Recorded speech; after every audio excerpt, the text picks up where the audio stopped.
we appreciate all your testimony this morning. Mr. Carusi, the fact that the number of venture capital firms investing in medical technology has dropped from 39 in 2007 to just about 11 or 12 today is certainly concerning to a lot of folks. Who is going to provide the necessary startup capital for innovative new medical technology companies? How can we grow that number back to where it was before? Well, I think that's exactly the challenge right now. I think, at its core, venture capitalists raise money from institutional investors. So we raise capital from universities, endowments, pension funds. As a part of that process, we also have a fiduciary duty to generate returns. That's the agreement that we're entering into. We can get that number back to 20, 25, 30, 35 if we can fix the math problem that we have, which is that it's very difficult right now to generate the kind of returns that our investors need to see when you look at the delays of FDA, you look at the delays of reimbursement.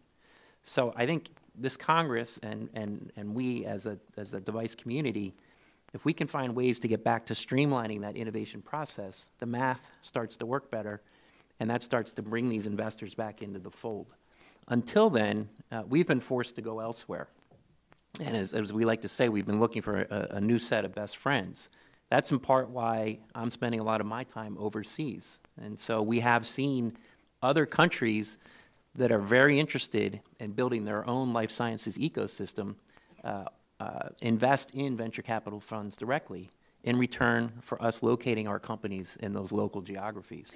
So there are ways to access capital, but it does come with strings, and some of those strings are that we need to start to conduct business outside of the United States. And we're doing that right now to fill the gap. So are those venture capital companies that are helping companies overseas, are they located overseas themselves, or are they U.S. firms that are investing and then encouraging those companies to in fact develop those products overseas? So I'll speak for my own firm, our new fund, Lightstone Ventures. It's a U.S.-based fund, but in fact, we just announced that we're opening an office in Dublin.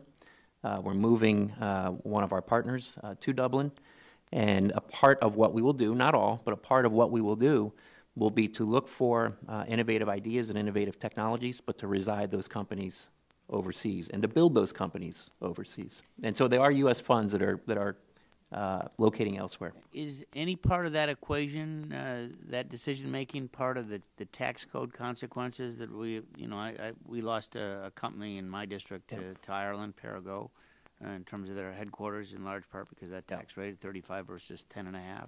So that's certainly been in the press, and certainly tax rates and lower tax rates and more attractive tax rates play a role. But recognize the fact that our companies are very far from revenues and very far from profits. And so the bigger driver for our companies is really around the access to capital, and B, the regulatory environment in those markets. And it comes back to the fact that we can get a device product approved in Europe 3 to 4 to 5 years ahead of what we can get that product approved in the U.S. The fact that that product is approved 3 to 4 to 5 years ahead of time then allows us to start to do the studies that the payers want to see, to start to try and generate some of the cost data. In the U.S., we're behind in that cadence. And so consequently, given the fact that we're now running these trials in Europe and seeking European approval, we like to be close to our companies. We don't just invest, and so we are naturally moving overseas to be closer. Mr. Borsley, you referenced the expected patent life and market exclusivity of a drug in development does impact the investment decisions, and you also indicated earlier that the size and cost of clinical trials is an impediment to investment and innovation. What are other thoughts that you might have in advancements in technology that can help make up the difference for those? So for any drug that is being brought forward, as a society, we're putting a level to say, what is the information that we need to have that drug will be useful in the real world population and make a difference for patients and have the requisite safety information associated with it.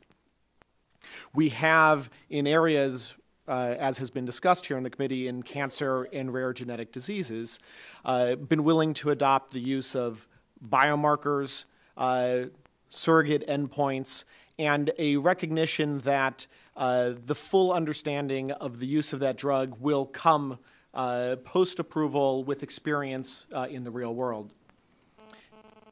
For some of these areas that are outside of cancer and rare genetic disease, there are likewise opportunities to take some of those modern approaches. And we can be doing that both pre-approval as well as post-approval. As I think an important point to recognize is, to the comment of we're in the 21st century now and not the 20th century, with electronic medical records, with information technology, we're able to know an enormous amount about what's actually happening with a drug in the real world. So when we're dealing with the question of how do we develop drugs for some of these chronic diseases, some of these things affecting such large swaths of our population, and we're dealing with the question of how do we make sure that innovation invests in those areas, we should ask, can we use some of these modern technologies to make that process more doable, more stable, more predictable?